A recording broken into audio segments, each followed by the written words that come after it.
भाई साहब मान लीजिए ना, यही सब करिए।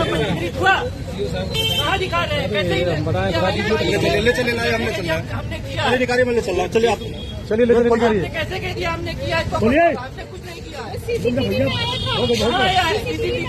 अरे भाई दिखाया गया, कोर्ट अभी फैसला कर देगी कि आपने कैसे कह दिया हमने पछतावा किया है। हमने जब कुछ किया ही नहीं तो पछतावा कहाँ से। सीसीटीवी में तो नजर आ रहा था भैया।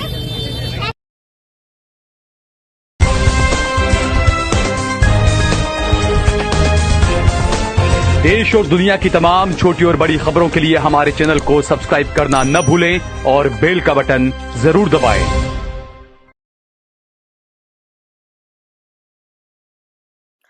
नमस्कार दोस्तों, स्वागत है आपका देश लाइव में और आपके साथ मैं हूं आशिमा त्यागी। दोस्तों, इतिहास में कुछ फैसले ऐसे होते हैं जो सिर्फ किसी एक मुकदमे का अंत नहीं करते, बल्कि देखा जाए तो पूरे देश की आत्मा पर सवाल जरूर खड़ा कर देते हैं। दरअसल उत्तर प्रदेश के बहराइच हिंसा मामले में आया हालिया फैसला भी कुछ ऐसा ही है।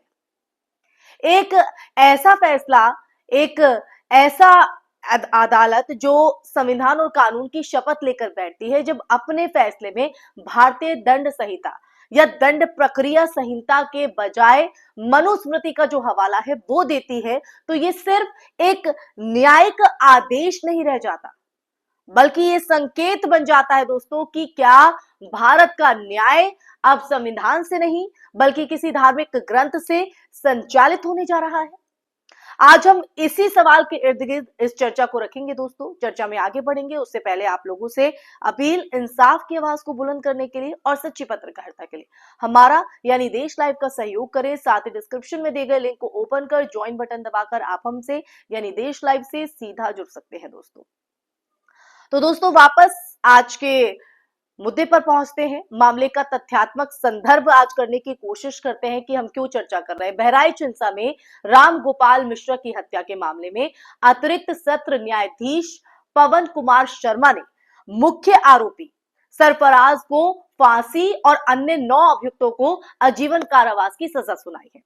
सजा कठोर है, अपराध गंभीर है, लेकिन सवाल सजा पर नहीं, सवाल उस आधार पर है जिस आधार पर यह फैसला लिखा गया है। फैसले में मनुस्मृति के श्लोकों का उल्लेख किया गया है दोस्तों, जबकि भारतीय न्याय व्यवस्था का स्पष्ट नियम है कि न्याय केवल संविधान, आईपीसी और सीआरपीसी के तहत ही होगा।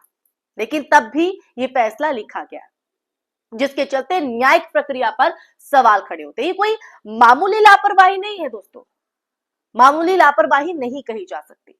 जब एक न्यायाधीश धार्मिक ग्रंथ का हवाला देता है तो वो ये संदेश देता है कि न्याय की जो कसौटी है वो अब सेक्युलर संविधान नहीं बल्कि किसी एक परंपरा या विचारधारा से जुड़ा ग्रंथ हो सकता है। और देखिए, ये वो बिंदु है जहां लोकतंत्र खतरे में दिखने लगता है। संविधान का अनुच्छेद 14 समानता की बात करता है, अनुच्छेद 21 जीवन और गरिमा और अनुच्छेद 25 से 28 धर्म को निजी आस्था तक सीमित रखते हैं। मनुस्मृति इन मूल्यों के ठीक विपरीत खड़ी हुई जो है वो दिखाई देती है दोस्तों। अंबेडकर और मनुस्मृति का जो टकराव है वो इस फैसले के दौरान देखा गया। यही वजह थी कि डॉक्टर भीमराव अंबेडकर ने मनुस्मृति का सार्वजनिक दहन किया था। अंबेडकर साहब भी ये कहीं ना कहीं वो जानते थे कि ये जो ग्रंथ है वो जन्म आधारित भेदभाव, स्त्री विरोधी सोच और सामाजिक असमानता का वैचारिक आधार है। संविधान का निर्माण ही इसलिए हुआ था दोस्तों, ताकि भारत जाति, धर्म और लिंग के आधार पर नहीं बल्कि समान नागरिकता के सिद्धांत पर चले। इसीलिए संविधान की गणना हुई। जब अदालत में मनुस्मृति आती है तो वो उसी भारत की वापसी का संकेत देती है जिसे अंबेडकर खत्म करना चाहते थे। राजनीतिक और वैचारिक संदर्भ भी इस चर्चा का अहम पहलू है दोस्तों, क्योंकि ये जो फैसला है किसी वैक्यूम में नहीं आया है।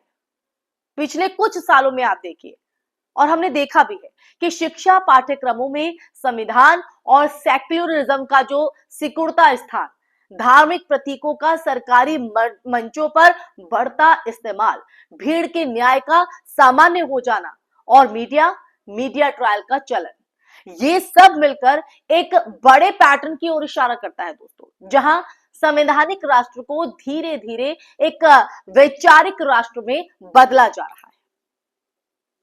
न्यायपालिका की स्वतंत्रता पर खतरा दोस्तों। संविधान का अनुच्छेद 50 न्यायपालिका को कार्यपालिका और वैचारिक दबावों से स्वतंत्र रखने की बात करता है, लेकिन जब फैसलों की बात आती है या फैसलों की भाषा धार्मिक ग्रंथों से ली जाने लगती है तो सवाल उठना लाजमी है। क्या न्याय अब कानून से नहीं बल्कि राजनीतिक एजेंडे से संचालित होगा? आप ही बताइए। राष्ट्रीय उलमा काउंसिल की चिंता इसी बिंदु पर केंद्रित है। उनका यह कहना साफ है कि अदालतें धर्मनिरपेक्षता, निष्पक्षता और समान न्याय की बुनियाद पर खड़ी है, ना कि किसी एक धार्मिक किताब पर।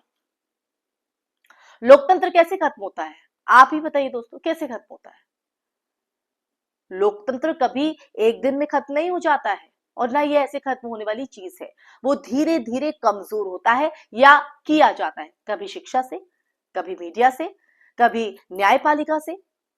जब ऐसे फैसले सामान्य लगने लगे, जब लोग कहे कि नतीजा सही है, तरीका मायने नहीं रखता, तभी लोकतंत्र सबसे ज्यादा खतरे में आता है और ऐसे लोकतंत्र कमजोर होता है दोस्तों। तो ऐसे में दोस्तों आज सवाल ये नहीं है कि एक आरोपी को फांसी मिली या उम्र कैद। सवाल ये है कि क्या आने वाले वक्त में न्याय का जो तराजू है वो संविधान के हाथ में रहेगा या किसी धार्मिक ग्रंथ के हवाले कर दिया जाएगा, जैसा कि इस मामले में देखा गया। अगर आज अदालत में मनुस्मृति आई है तो कल कौन सी किताब आएगी? और तब क्या हम ये कह पाएंगे कि भारत अब भी संविधान से चलता है? कह पाएंगे क्या दोस्तों? ये फैसला एक चेतावनी है, तेज, साफ और डरावनी चेतावनी दोस्तों, जिसे हमें जल्द से जल्द समझना होगा, वक्त रहते समझना होगा। इसीलिए मैंने ये जिक्र किया कि कल कौन सी किताब अदालत में आएगी। एक तेज, साफ और डरावनी चेतावनी को आप किस तरह से देखते हैं दोस्तों? और इसी के साथ अब तय हमें करना है कि हम इसे सिर्फ एक खबर मानकर आगे बढ़ जाएंगे या एक मात्र चर्चा समझकर आगे बढ़ेंगे या संविधान और लोकतंत्र को बचाने के लिए सवाल उठाएंगे। क्योंकि जब न्याय चुपचाप बदलता है तब इतिहास गवाही देता है, और वो देता है गवाही ये कि लोकतंत्र सबसे पहले वही हारता है। इसी के साथ दोस्तों इस चर्चा में फिलहाल के लिए बस इतना ही, लेकिन आप लोगों पर एक सवाल मैं छोड़े जाती हूं जो कमेंट बॉक्स में जिसका जवाब आप जरूर दीजिएगा दोस्तों, कि लोकतंत्र को हराना है या लोकतंत्र के साथ खड़े होकर उसे मजबूत करना है, देश हित के लिए, अपने लिए, अपने आने वाली पीढ़ी के लिए। कमेंट बॉक्स में कमेंट करके जरूर बताइएगा दोस्तों कि चर्चा कैसी लगी और लोकतंत्र के साथ आप खड़े हैं या फिर ऐसे ही मौन, ऐसे ही चुप्पी साधे हुए हैं।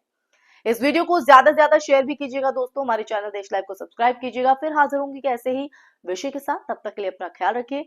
जय हिंद, जय भारत, नमस्कार।